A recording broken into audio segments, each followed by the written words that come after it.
የእውነት እንደ ኢትዮጵያውያን ስኬታማ መሆን ከፈለጋችሁ 99% ኢትዮጵያዊ የሚያስበው አስተሳሰብ ተቃራኒ ማሰብ አለባችሁ። አብዛኛው ኢትዮጵያዊ ለህይወት ያለው አመለካከት ከሀብት ተቃራኒ ነው። አልፈራም ደግሞ ይህን ለመናገር ምክንያቱም እኔን የሚቃወመኝ 99% ነው።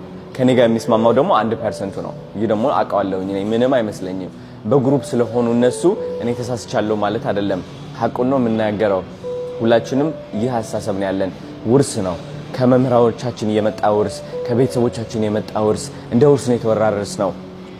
ለሀብት ያለን አመለካከት ምን ያህል ስኬታማ መሆን እንደምንችል አናውቀውም። አብዛኞቻችን ራሳችን ሊሚት እናደርጋለን።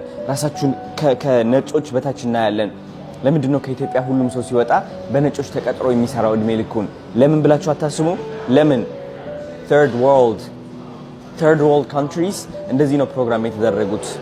እንደዚህ ነው ፕሮግራም የተደረገው። ራሳችንን በሀገራችን እንወክላለን። ኢትዮጵያ ደሃ ነች ነው የምትባለው። ደሃ ሆና የፍቅር ሀገር ነው የምትባለው። ኦፍ ኮርስ ከዚህ ተቃራኒ ሐሳብ ሲኖራችሁ ደግሞ እብድ ባያችሁ በጣም ብዙ ነው። ግን እናንተ ናችሁ ሀብታም የምትሆኑት፣ እናንተ ናችሁ ትልቅ ደረጃ የምትደርሱት፣ እናንተ ናችሁ ማንም ሰው የማያቆማችሁ እግዚአብሔር ከጎናችሁ እስከሆነ ድረስ ማለት ነው። ወዳችኋለሁ።